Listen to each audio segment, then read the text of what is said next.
अग्रे वधाय च दूरे वधाय च स्वाहा। ॐ नमो हन्त्रे च हनीयसे च स्वाहा। ॐ नमो वृक्षेभ्यो हरिकेशेभ्यः स्वाहा। ॐ नमस्ताराय स्वाहा।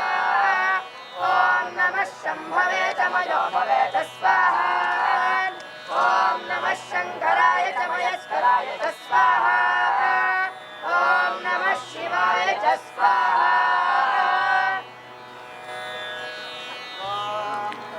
यच्चाग्रातो दूरमुदैतु दैवं ततो सप्तस्य तथैवैति।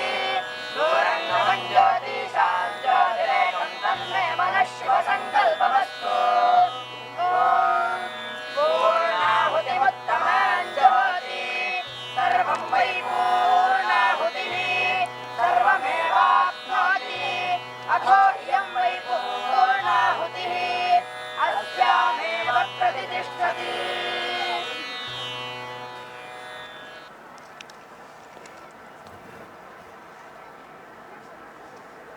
मैं लंकाधिपति रावण आप सभी विद्वज्जनों का आभारी हूँ कि आपने मेरे इस 10वें रुद्रानुष्ठान को पूर्ण करने में मेरी सहायता की। मैंने अपने छल से, अपने बल से और अपनी विद्वत्ता से तीनों लोगों को जीत लिया है। संसार में ऐसी कौन सी वस्तु है जो इस महापराक्रमी रावण के पास नहीं है। आप उचित ही कह रहे पिताश्री। आपके द्वारा निर्मित इस सोने की लंका को देखकर इंद्र आदि देवता भी चलते। आपके लिए तो कुछ भी असंभव नहीं है।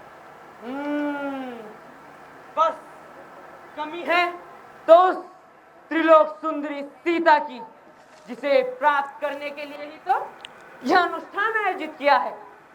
आज तक मैंने जो मांगा उसे मेरे प्रिय भगवान शंकर ने मुझे प्रदान किया है और मुझे पूर्ण विश्वास है कि आज भी वे मुझे निराश नहीं करेंगे। परंतु मैं सोचता हूँ कि इससे पहले जब जब भी मैंने मेरे इष्ट देव का आह्वान किया है तब वे पूर्णाहुति की समाप्ति पर ही मुझे दर्शन देते रहे हैं। परंतु आज ये क्या हो रहा है? मेरे प्रभु मुझे दर्शन क्यों नहीं दे रहे? कहीं वे मुझसे रुष्ट तो नहीं? हाँ भ्राताश्री, देरी तो हो रही है और पूजा पाठ संपन्न होने आया है। बड़े जोरों की भूख लग रही है भ्राताश्री। मेरे पेट पे तो आग ही दौड़ रहा है। महाराज कुंभकर्ण, आपके लिए तो इस समस्त अनुष्ठान के लिए बनाया गया अन्न भी पर्याप्त नहीं होगा। आपके लिए तो आपको चित्रान्न, खीर, लड्डू इत्यादि पकाने से लदी बैलगाड़ी ही लानी होगी। हाँ, शीघ्र करो, मेरा पेट भूख से फटा जा रहा है। क्षमा चाहता हूँ तात। यहाँ महाराजा अधिराज अपनी ही चिंता में मग्न है और आपको बस खाने की चिंता पड़ी है। हाँ भ्राताश्री, क्या आप महाराज रावण के दुख में सहभागी नहीं है? 10 मास बीत गए, महाराज ने एक क्षण भी सुख का अनुभव नहीं किया है। आप उन्हें शांत करें, उन्हें समाधान करें। भोजन से केवल उदर शांत होता है, मन नहीं। नहीं, मैं तो केवल यूं ही कह रहा था कि शांति! यहाँ मेरे प्रभु मुझे दर्शन नहीं दे रहे और आप सब व्यर्थ की चर्चा में मग्न हैं। राधाश्री, मेरा यह स्वतंत्र और निर्भीक मानना है कि परमात्मा अपने भक्तों के अच्छे संकल्प को मात्र पूर्ण करता है। क्षमा करें, जिस संकल्प के साथ आज आपने यह अनुष्ठान आयोजित किया है वह मेरी दृष्टि से किंचित भी न्याय संगत अथवा धर्म संगत नहीं है। क्यों न्याय संगत नहीं है भ्राताश्री? कौन सा भाई अपने बहन का अपमान सहन कर सकता है? इस शूर्पणखा के कटे हुए कान और नाक क्या वनवासी भाइयों को इस दंड के भागी नहीं बनाते? परंतु शूर्पणखा, तुमने भी चुप रहो विभीषण! मेरे हृदय में जल रही प्रतिशोध की अग्नि सीता को प्राप्त करके ही शांत होगी। यह महापराक्रमी रावण जब किसी वस्तु की इच्छा करता है तो उसे प्राप्त करके ही रहता है। परंतु आज ये क्या हो रहा है? मेरे प्रभु मुझे दर्शन क्यों नहीं दे रहे? क्यों? क्या उन्हें यह स्मरण नहीं कि उनके इस अनन्य भक्त ने अपनी अस्थियों की वीणा बनाकर उनकी स्तुति में गान किया था और कैलाश पर्वत से नीचे उतरकर उन्हें अपने भक्त को दर्शन देने पड़े थे। आज भी उस त्रिपुरारी को मेरे सम्मुख प्रकट होना ही होगा। राधाश्री, हम सभी जानते हैं कि आप भगवान शिव के कितने श्रेष्ठ भक्त हो, परंतु आप केवल अपनी इच्छा को महत्व देकर हम सभी लंका वासियों को विपत्ति में डाल रहे हो। आप श्री राम के प्रताप को और उनकी शक्ति को नहीं जानते। उनका एक बार, श्री राम का एक बार सारी लंका को जलाकर भस्म कर देगा। श्रीमत के उसे मेरे सामने मेरे शत्रु का गुणगान करते तुझे लज्जा नहीं आती? निकल जा मेरी लंका से। जो मेरे सामने मेरे शत्रु का गुणगान करे उसे मेरी लंका में कोई जगह नहीं। निकल जा। ठीक है भ्राताश्री, मैं चला जाता हूँ, परंतु मुझे यह सोचकर दुख हो रहा है कि आप यह जानते हुए भी कि आपका विनाश भगवान राम के हाथों निश्चित है, उसके बाद भी आप इस सत्य को मानने के लिए तैयार नहीं। प्रणाम भ्राताश्री, मैं चला। यदि आपका मन परिवर्तित हो जाए या फिर आपको मेरी आवश्यकता पड़े, आप मुझे आदेश दीजिएगा। मैं भगवान राम के चरणों में आपके लिए प्रार्थना करूंगा। निकल जा, मुझे तेरी कोई आवश्यकता नहीं। एक बार मेरे प्रभु को प्रकट होने दे, फिर देख।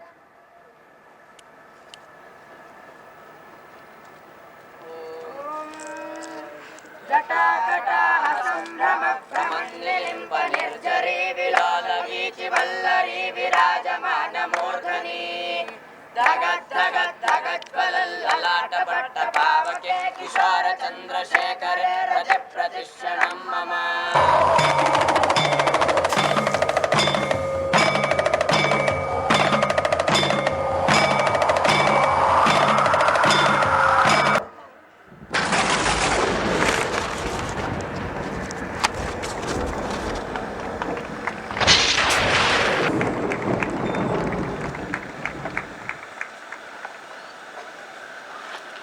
मैं कृतार्थ हुआ प्रभु। मुझे पूर्ण विश्वास था कि आप मुझे दर्शन देंगे और मेरी सभी मनोकामनाओं को पूर्ण भी करेंगे। रावण, तुम मेरे सर्वश्रेष्ठ भक्त हो, इसीलिए आज तुम्हारे आवाहन को स्वीकार कर मैंने तुम्हें दर्शन दिया है। तुम विद्वान और तपस्वी शिव भक्त हो। तुम पर प्रसन्न होकर आज तक मैंने तुम्हें कई वर प्रदान किए हैं, परंतु इसका अर्थ यह नहीं कि मैं अनाचार के मार्ग पर भी तुम्हारा साथ दूंगा। तुमने जिस कामना के साथ आज मेरा आवाहन किया है वह सर्वथा अनुचित और निंद्य है। परंतु प्रभु, आप तो इच्छित वर प्रदान करने वाले हैं। क्या मैंने अपने 10 सिरों को काटकर आपके चरणों में यूं ही बहा दिया था? क्या मैंने अपने अस्थियों की वीणा यूं ही बनाई थी? क्या मुझे इस कठिन तपस्या का फल त्रिलोक सुंदरी सीता के रूप में नहीं मिलना चाहिए? अवश्य तुम्हारी तपस्या का फल तुम्हें मिलना ही चाहिए और तुम्हारी कामनाएं भी पूर्ण होनी ही चाहिए, परंतु तुम्हारी कामनाएं ऐसी हों जिनमें तुम्हारा भी कल्याण हो और विश्व का भी। तुम्हारी इस कामना में तो मुझे केवल और केवल तुम्हारा विनाश दिखाई दे रहा है। आज तुमने जो रुद्रयाग किया उसका फल ही अच्छे संकल्पों की पूर्णता है। तुम्ही ने तो रुद्रपाठ के अंतर्गत कहा, तन्मे मनः शिव संकल्पमस्तु। भगवान क्षमा करें, परंतु आपको यह ज्ञात होना चाहिए कि आज मैंने आपको यहाँ नीति का पाठ देने के लिए नहीं, अपितु मेरी मनोकामनाओं को पूर्ण करने के लिए आपका आह्वान किया है। आपकी कृपा से इस महापराक्रमी रावण में इतनी शक्ति आ गई है कि उसे सीता को प्राप्त करने से इंद्रादि देवता और राम तो क्या स्वयं मौत भी नहीं रोक सकते। मैं रावण हूं, महापराक्रमी रावण, त्रिलोक विजयी रावण, सम्राटों का सम्राट रावण। जब नाश मनुज पर छाता है, पहले विवेक मर जाता है। शिव ने भीषण हुंकार किया, अपना स्वरूप विस्तार किया। डगमग डगमग दिग्गज डोले, भगवान कुपित होकर बोले। यह देख गगन मुझ में ले, यह देख पवन मुझ में ले, मुझ में विलीन झंकार सकल, मुझ में ले तंदार सकल, सब जन्म मुझी में पाते हैं, फिर लौट मुझी में आते हैं।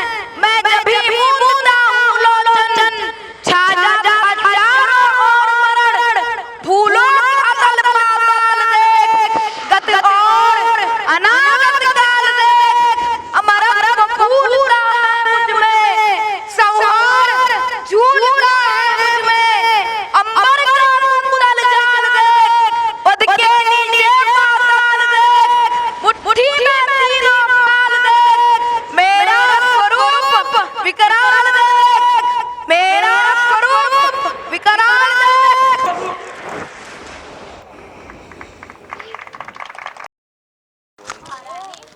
आज महादेव शंकर के मंदिर में महाराजाधिराज रावण ने दशहरा अनुष्ठान आयोजित किया है। आपने राजाधिराज रावण की जय नहीं बोली। महाराजाधिराज रघुवीर की जय, महाराज श्री राम की जय। महाराजाधिराज रघुवीर की जय कहना नहीं छोड़ा।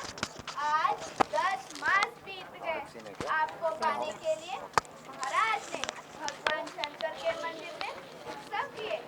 आपने 10 बार किया, एक बार भी महाराज रावण जय नहीं कही। कपट रुख के पीछे जिस प्रकार महाराज रघुवीर धनुष बाण लेकर दौड़े थे, भौहें कसी हुई थी, नेत्र कुछ लाल हो रहे थे, दृष्टि स्थिर थी, नीचे का होंठ दांतों से दबा हुआ था, मुख पर पसीने के बूंद झलक रहे थे। ऐसे श्री रघुवीर की शोभा की, ऐसे श्री रघुवीर की जय। एक बार नहीं 10 बार जय। महारानी, आप जानती हैं इस हट का परिणाम क्या होगा? मैं उस परिणाम से व्याकुल हूँ बहन।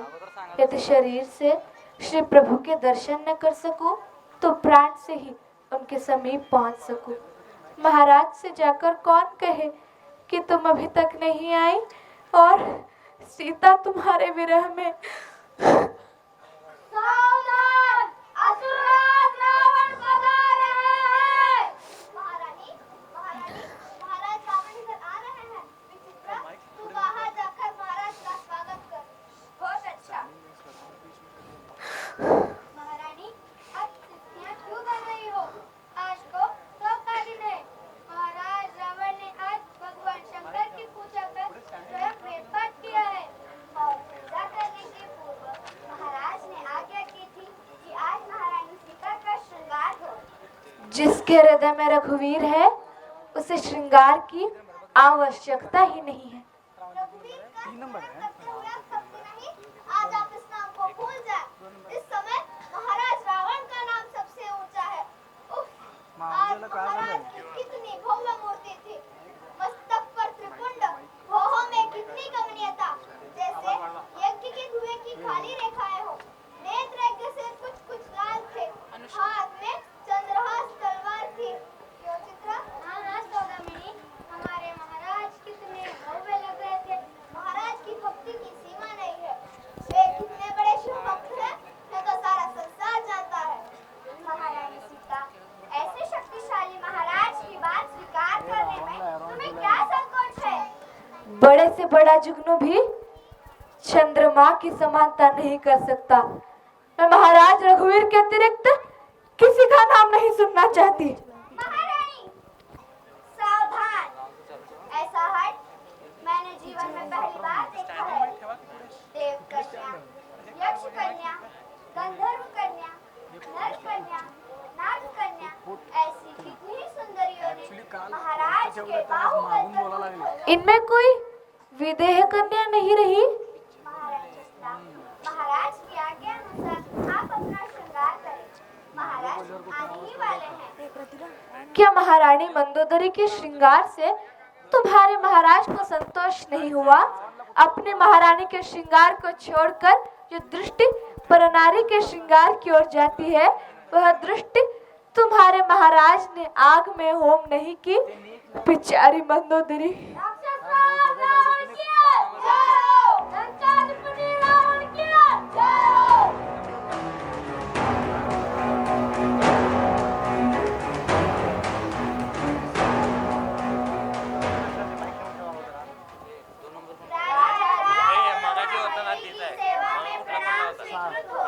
राजाधिराज की सेवा में तुम्हारा अनुराग रहे। संवत्सरों तक तुम राजाधिराज और महादेवी की सेवा करती रहो। तुम्हारी महारानी सीता का श्रृंगार हुआ। चित्र, तुमने महारानी को सुसज्जित क्यों नहीं किया? सुलेखा, तुमने पुष्पों की माला से महारानी के केश क्यों नहीं सजाए? महारानी की इच्छा नहीं थी। महारानी की इच्छा नहीं थी? उनकी इच्छा सर्वोपरि है।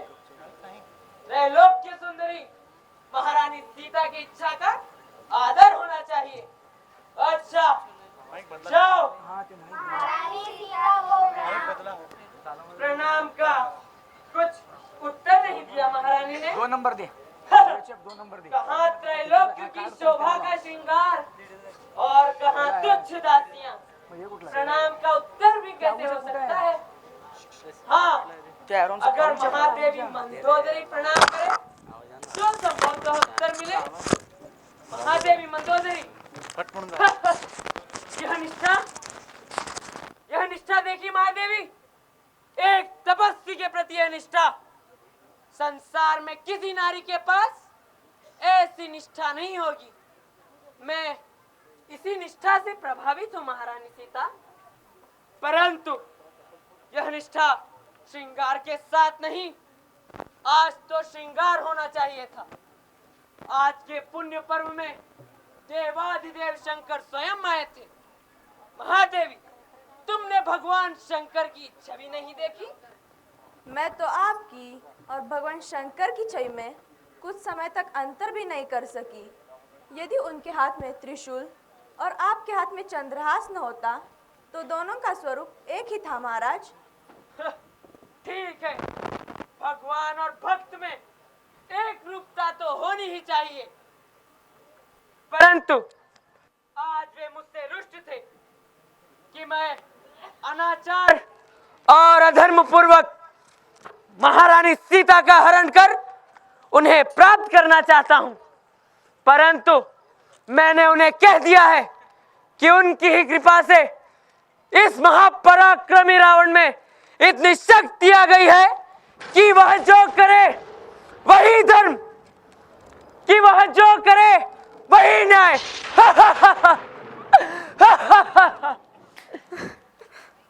ये आंसू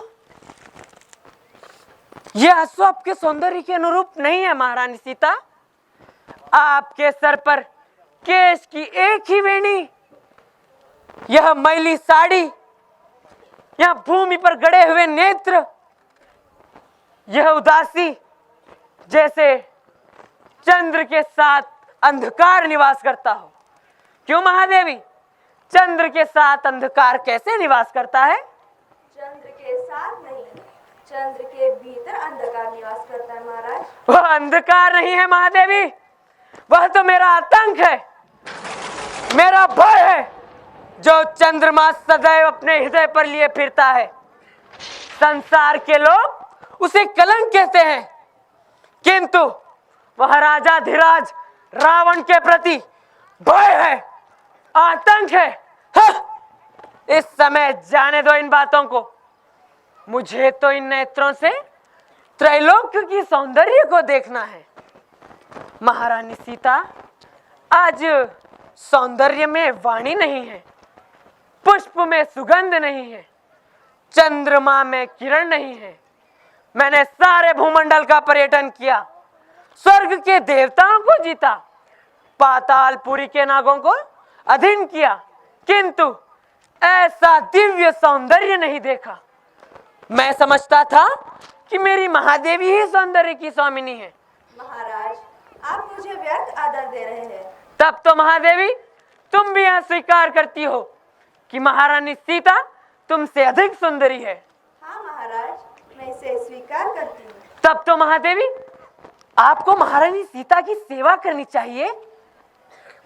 महारानी सीता, यदि आप मुझ पर एक बार कृपालु हो जाए तो मैं महादेवी मंदोदरी से लेकर सभी रानियों को आपकी अनुचरी बना दूंगा।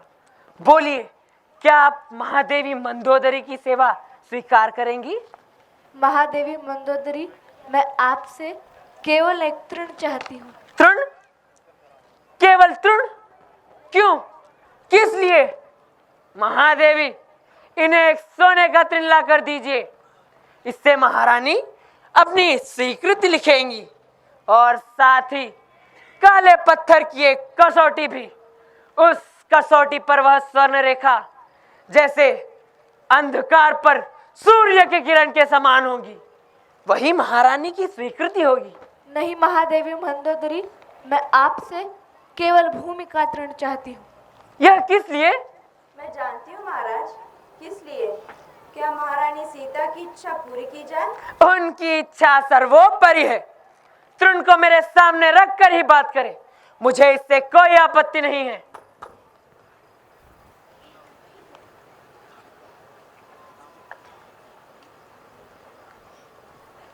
यह लीजिए। धन्यवाद महादेवी।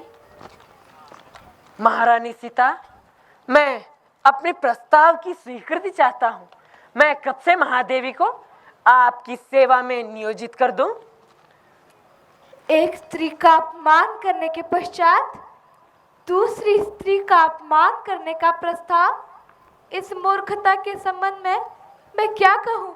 क्या वेद पाठ करने वाले पंडित की यह ज्ञान की विडंबना नहीं है? महारानी सीता, महाराज रावण का अपमान करने की शक्ति किसी में नहीं है। किस रावण का अपमान? उस रावण का जो प्रभु के दूर चले जाने पर सोने आश्रम में मुझे हरण कर लाया है। उस रावण का जो सन्यासी का वेश धर कर आया और चोर बन कर गया। उस रावण का जो भिक्षा मांग कर संसार के समस्त भिक्षुओं को लज्जित कर गया। अरे आज वही रावण अपने अपमान की बात कर रहा है। उसने भिक्षु तक का अपमान किया है। महारानी सीता, शांत हो। महादेवी, तुम रावण को शांत नहीं करती। पिछले 10 मास से वह तिल तिल जल रहा है। देवाधिदेव शंकर के 10 महोत्सव किए, 10 बार प्रार्थनाएं की कि महारानी सीता मुझ पर अनुकूल हो, किंतु न भगवान शंकर ने स्वीकृति दी और न महारानी सीता ने ही। मैंने 10 मास से कुबेर की भेंट स्वीकार नहीं की, ब्रह्मा के कंठ से वेद पाठ नहीं सुने, सूर्य को सभा में नहीं आने दिया, चंद्र की अमृत वाणी नहीं सुनी, सारे वैभव छोड़ दिए एकमात्र इसलिए कि महारानी सीता एक बार कृपा पूर्वक मेरी ओर मुख करें। किंतु आज तक मैं इस सुख से वंचित रहा। मैं कितना अशांत हूं, इन अग्नि की लपटों से पूछो। लंका की सीमा पर गर्जन करते सागर से पूछो। इसे तुम नहीं समझ सकती महादेवी। जानती हूँ महाराज, किंतु यदि आपकी इच्छा पर सारे वैभव आपको छोड़ दे, ब्रह्मा, कुबेर, सूर्य और चंद्र आपके दर्शन का वरदान न पाए, इसमें उनका क्या दोष? दोष आपकी इच्छा का है। महादेवी, तुम भी सीता से सहानुभूति रखती हो। मेरे प्रताप के पीछे आंखें बंद कर सीता को निर्भीक और निडर बनाती हो। प्रभु के बल से कौन निर्भीक और निडर नहीं है? उनके प्रताप के सामने तुम्हारा प्रताप क्या है? क्या जुगनों का प्रकाश कभी सूर्य की प्रकाश की समानता कर सकता है? और उस प्रकाश से क्या कभी कमलिनी खिल सकती है? ऐसे व्यक्ति का प्रताप? मेरा प्रताप महारानी सीता, जिसके पुत्र ने सुरेश्वर इंद्र को जीतकर इंद्रजीत का नाम और यश पाया, उसके प्रताप पर आपको शंका है? महादेवी, समझाओ सीता को कि मैं क्या हूं। त्रैलोक्य में मेरी शक्ति से लड़ने का साहस किस में हो सकता है? जिसके हृदय में दंडी, मुंडी और जटाधारी निवास करते हो, उस निर्गुणी। तुझे लज्जा नहीं आती कि मुझे एकांत में हरण करता है और अपनी शक्ति का आडंबर मुझे दिखलाना चाहता है? अरे, अन्यायी भी कहीं शक्तिशाली हो सकता है, पापी भी कहीं भक्त हो सकता है, कार भी कहीं शूरवीर हो सकता है। अरे, जिसने अपनी सारी लज्जा खो दी है, वह अपने सम्मान की बात मुख से कह सकता है? जिसके सामने सन्यासी, चोर, भिक्षुक और कायर में अंतर नहीं, वह रावण प्रभु से। सीता!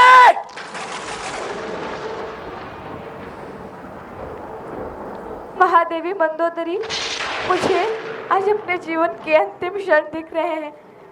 आप यहाँ से चले जाएं तो अच्छा है। महाराज, नारी पर बल प्रयोग करना अन्याय है। महादेवी, मैं तुमसे नीति की शिक्षा नहीं ले रहा हूं। रावण भगवान शंकर को छोड़कर किसी और को अपना गुरु नहीं मानता। आज उनकी भी बात न मानकर मैंने उन्हें क्रोधित कर दिया। यदि तुम्हारी इच्छा हो तो तुम जा सकती हो। मैं महाराज को अन्याय करने से रोकूंगी। मुझे न्याय अन्याय करने से कौन रोक सकता है? प्रभु के बाण जब वे तेरे सिरों को काटकर भगवान के निशंग में प्रवेश करेंगे तो महात्मा लक्ष्मण उनसे पूछेंगे कि अन्यायी के रक्त का स्वाद कैसा है। तब वे बाण नहीं, यह कृपाण। देखो यह चंद्रहास, मेरा अपमान करने वाले के शरीर में यह एक क्षण में चमक कर, देखती हो इसने कितने ही अपराधियों के सिरों को काटकर सारे ब्रह्मांड में बिखरा दिए हैं। सिरों की तरह असंख्य तारों को बिखरा कर दूज का चंद्रहास का अभिनय करता है। देखो इस तारों भरी रात की ओर, इस चंद्रहास को, मेरे बाहों के संकेत पर न चलने वाले को चंद्रहास की धार पर चलना पड़ता है। चंद्रहास श्याम कमलों की माला के समान प्रभु की भुजा मेरे कंठ की यही शोभा है। या तो प्रभु की भुजा हो या यही चंद्रहास। चंद्र का शीतलहास, प्रभु की विरह में हुटी हुई ज्वाला को तू क्यों नहीं शांत कर देता? तेरी धार कितनी शीतल है, कितनी तीक्ष्ण है। मेरे इस दुख को दूर कर दे। तू अभी तक मृत्यु का दूत है, मेरे जीवन का देवदूत बन जा। तब तैयार हो चंद्रहास, तुझे भी ऐसा शरीर न मिला होगा। वायु को काटता हुआ आकाश में चंद्रमा की तरफ उठ जा और उल्कापात की तरह इस शरीर पर गिर। महाराज यह नहीं हो सकता। पुरुष नारी का इस प्रकार वध करे, यह नहीं हो सकता।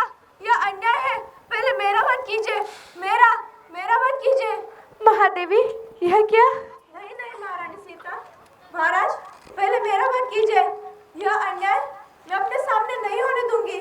मैं आपको पाप में नहीं पड़ने दूंगी। अरे यह क्या? मेरा त्रिपुंड गीला हो गया। इस त्रिपुंड पर भगवान शंकर के आंसू गिर पड़े। प्रभु, मेरे शत्रु पर तुम्हारी इतनी करुणा क्यों, इतनी अनुकंपा क्यों? तुम्हारी तो कभी ऐसी बात नहीं थी। प्रभु, मुझे बल दो कि मैं अपने शत्रु से लड़ सकूं। चंद्रहास से न सही अपनी नीति से लड़ सकूं। जिस प्रकार तुम मेरे सभी कार्यों में मेरे सहायक हो, तो फिर इस कार्य में क्यों नहीं होते? क्यों मुझ पर कुपित हो? परंतु मैं लड़ूंगा। महादेवी, तुम्हारे कहने पर मैं इस मास भी सीता को छोड़ता हूं। 1 मास क्षमा की अवधि और रहे, मैं 11 महोत्सव मनाऊंगा। 11 रुद्र उसके साक्षी होंगे। मैं एक बार फिर मेरे प्रिय भगवान शंकर को मनाने का प्रयत्न करूंगा। यदि उस उत्सव पर भी सीता ने मेरा कहा नहीं माना, तो फिर यही चंद्रहास होगा और उसके सामने होगी सीता। यही सीता जो मेरे आराध्य देव द्वारा भी बचाई जा रही है। कहा शंकर, तुम्हारा भक्त अपमानित हो गया। इस अपमान का बदला, रावण के अपमान का बदला, रावण के अपमान का बदला, रावण के अपमान का बदला, रावण के अपमान का बदला। महारानी सीता, पतिदेव हो गए। यह त्रिजटा दासी तुम्हारे समीप रहेगी। ठीक है बहन, 1 मास और 11वां उत्सव, 11 रुद्र की साक्षी। क्यों नहीं आज उस दुष्ट ने मुझे इस विरह दुख से मुक्त कर दिया। 1 मास और कैसे सहूं? प्रभु के विरह में एक दिन युग के समान बीत रहा है। उस पर 1 मास लंबी अवधि और है। प्रभु, मैं जीवित नहीं रहूंगी, मैं जीवित नहीं रहना चाहती। महारानी, आप दुख न करें। आपकी सेवा के लिए मैं तैयार हूँ। मैं त्रिजटा, आपकी आज्ञाकारिणी सेविका। त्रिजटा, तुम मेरी सेवा करोगी तो यही सेवा कर दो कि लकड़ियाँ लाकर मेरे लिए चिता बना दो और उस चिता में आग लगा दो। अब ये प्रभु का विरह मुझसे सहन नहीं होता। प्रभु के विरह में उठी हुई ज्वाला से चिता की ज्वाला शीतल होगी।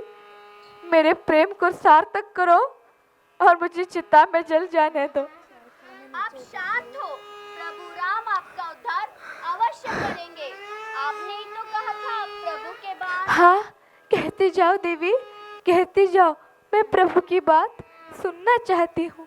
यही तो आपने कहा था, भगवान राम के बाण जब रावण के सिरों को काटकर भगवान के निशंग में प्रवेश करेंगे, महात्मा लक्ष्मण उनसे पूछेंगे, अन्याय के रक्त का स्वाद कैसा है? किंतु यह कब होगा देवी त्रिजटा? भगवान राम की कृपा होने में विलंब नहीं लगता। सच है देवी, किंतु यदि 1 मास अधिक विलंब हुआ तो वह दुष्ट रावण मुझे मार डालेगा और मैं प्रभु के दर्शन भी न कर पाऊंगी। उससे अच्छा है कि तुम मुझे अभी चिता में जल जाने दो। यह संभव नहीं है महारानी, फिर रात आधी से अधिक व्यतीत हो गई है। अब किसके घर आग मिलेगी? सभी लोग भोजन कर सो रहे होंगे। देवी त्रिजटा, तुम्हारे वचनों से मुझे धैर्य मिलता है, क्योंकि आप भी प्रभु के चरणों में प्रेम रखती हैं। मैं किस योग्य हूँ महारानी, भगवान राम के चरणों से प्रेम कर सकूं? मेरी विपत्ति की सहायिका देवी, तुम धन्य हो। धन्य तो मैं तब होंगी महारानी जब आपका उद्धार हो जाएगा। तुम्हारा विश्वास अमर रहे देवी त्रिजटा, अमर रहे। अच्छा महारानी, अब आप विश्राम कीजिए, रात थोड़ी ही रह गई है। मैं जा रही हूँ, आप सो जाइए। मैं क्या सोऊंगी? मेरी शैया पर तो दुर्भाग्य ने कांटे बिछा दिए हैं, किंतु तुम जाओ, तुम सो। प्रणाम करती हूँ महारानी। प्रभु अनाथों पर कृपा करें। कौन सा? यह सहायिका भी चली गई विधाता मेरे कितने प्रतिकूल हैं। काम है क्या भी? मांगने से आग भी नहीं मिलती जिससे मैं चिता में जल जाऊं। मैं क्या करूं? भगवान न जाने कहाँ होंगे। चेक करके लाता हूं। किस वृक्ष के नीचे बैठकर मेरे विरह दुख में दुखी होते होंगे। स्वर्ण मृग के चर्म के आग्रह से पहले मैंने उन्हें जो माला बूंद कर पहनाई थी वह इस समय भी उनके गले में पड़ी होगी। उसके फूल मेरे ही तरह मुरझा गए होंगे, किंतु वे फूल मुझसे अधिक भाग्यशाली है, क्योंकि मुरझाने पर भी वह प्रभु के हृदय से लगे हुए होंगे और मैं यही मुरझाई हुई दुष्ट रावण के अशोक वाटिका में हूँ। प्रभु मुझे क्षमा करो, मैंने स्वर्ण मृग का चर्म ही क्यों मांगा? तुमने मृग की ओर देखकर अपना परिकर बांध हाथ में धनुष संभालकर तीक्ष्ण बाण की नोक को दृष्टि से परखा। तुमने बाण की ओर देखते हुए रक्षा का भार लक्ष्मण को सौंप तीव्र गति से उस मृग के पीछे दौड़ पड़े। संसार जिसके पीछे दौड़ता है वे मेरे प्रभु कंचे मृग के पीछे दौड़े मेरे कारण। आप प्रभु सिर्फ मेरे कारण।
उस दिन का भयानक दृश्य हटता ही नहीं। वायु बहकर चली जाती, आकाश में इतने सारे अंगारे फैले हुए हैं, इनमें से कोई एक तो नीचे गिर जाता। यह चंद्रमा भी ज्वालाओं में जल रहा है, वह एक लपट नीचे की ओर फेंक दे तो मैं उस चिता में जल जाऊं। प्रभु, तुम्हारे विरह में जलकर भी मैं आज जीवित हूँ। मेरे जीवन को धिक्कार है प्रभु, धिक्कार।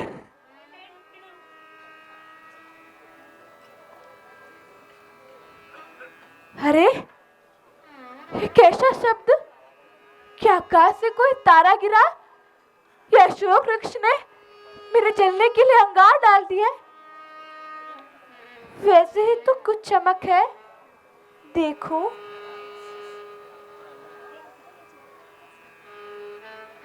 अरे, यह क्या? यह तो मुद्रिका है, परंतु यह मुद्रिका किसकी है? इसे यहाँ कौन लाया? ओह, इस पर तो मेरे प्रभु का नाम अंकित है। यह मुद्रिका तो मेरे प्रभु की है, किंतु यह मुद्रिका यहाँ कैसे आई? इसे यहाँ कौन लाया? बोल, तो यहाँ कैसे आई? प्रभु और वीर लक्ष्मण कुशल पूर्वक तो है, तो उन्होंने कैसे छोड़ दिया?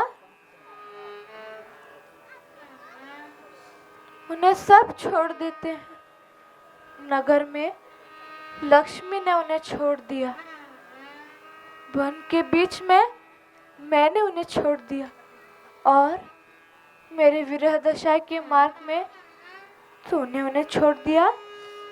अब आज से नारियों पर कौन विश्वास करेगा? मेरे प्रभु की मुद्रिका। जय श्री राम, जय श्री राम। अरे, ये क्या? ये तो मेरे प्रभु का नाम है, किंतु मेरे प्रभु का नाम इस अशोक वाटिका में कौन ले रहा है? जिसने मेरे कानों में इस अमृत वाणी की वर्षा की है, वह मेरे सामने प्रकट हो।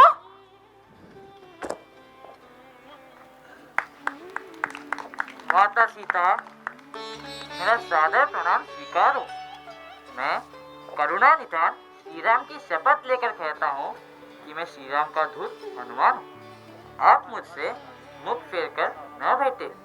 मैं पुत्र की तरह आपका दर्शन करना चाहता हूँ। मैं ही यह मुद्रिका लाया हूँ। प्रभु राम ने मुझे आपके सेवा में भेजा है। आप मुझे श्री राम का दूत मान ले, इसीलिए उन्होंने यह मुद्रिका देने की कृपा की। मातुश्री, नर और वानर का साथ कैसे संभव है? मातुश्री, दुष्ट रावण ने जब आपका हरण किया तो आपने कुछ वस्त्र और अलंकार नीचे फेंक दिए। वे वानर सुग्रीव को प्राप्त हुए।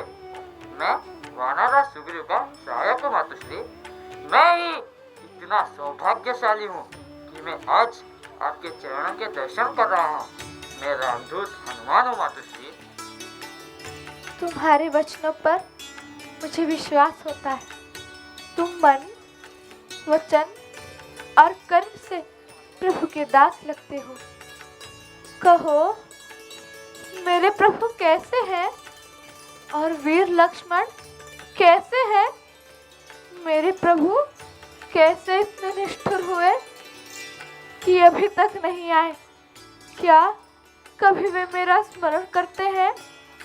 उन्होंने मुझे बिल्कुल ही भुला दिया। हाय, उन्होंने मुझे बिल्कुल ही भुला दिया। नहीं मातुश्री, वे आपको कभी नहीं भूल सके। वे सदैव आपका स्मरण करते हैं। वे सब तरह से सकुशल है। यदि उन्हें दुख है तो केवल आपका। वीर लक्ष्मण भी सकुशल है।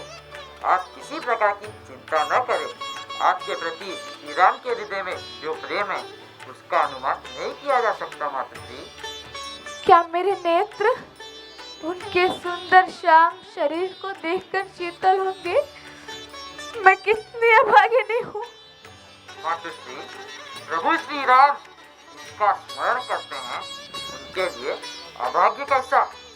दुष्ट रावण का सिर काटने के लिए श्री राम के तर्कस में बात स्थान कर दिया है। शीघ्र ही यह दुख का अंधकार दूर होगा। प्रभु की कृपा का अरुणोदय हो चला है। आप कुछ और धीरज रखे मातुश्री। वानर सेना के साथ श्री राम आएंगे और रावण को मारकर आपको उद्धार करेंगे मातुश्री। प्रभु मेरा उद्धार करेंगे, मेरा उद्धार करेंगे। प्रभु मैं कितनी सुखी हूँ, आपके आने के समाचार से मैं कितनी सुखी हूँ। प्रभात की इस मंगल वेला में, प्रभात की इस मंगल ध्वनि में मेरी मंगल कामना सफल हो, मेरी मंगल कामना सफल हो। विशाल महासागर पार कर वीर लक्ष्मण और कपी सेना सहित लंका पर आक्रमण करने आ रहे हैं।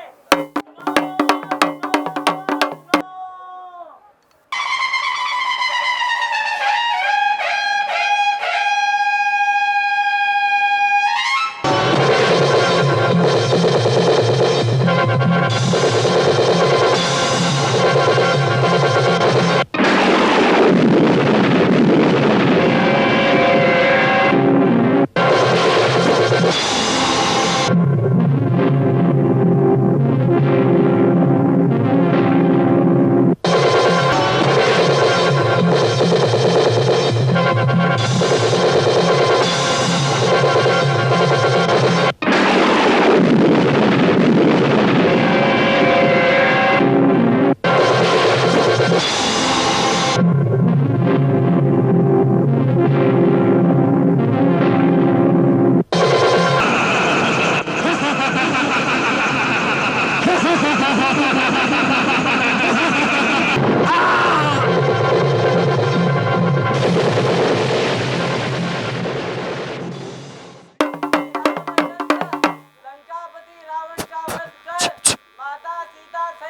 श्रीरामचन्द्र कृपालु भजु मन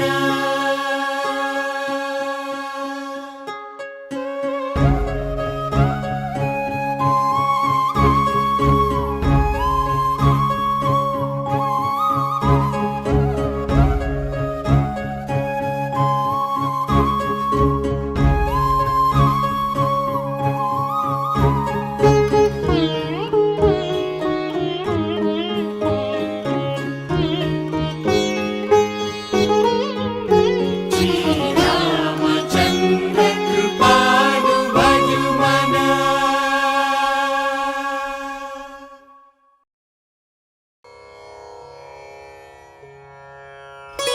तनन तन दे रे ना तनन तन दे रे ना तनन तन दे रे ना ना बिगि तनि तदानि दीन तन दे ना ना बिगि तनि तदानि दीन तन दे ना तन दे ना दानि उदनि तदरे तदानि दानि दीन तदे ना तनन तन दे ना तनन तन दे ना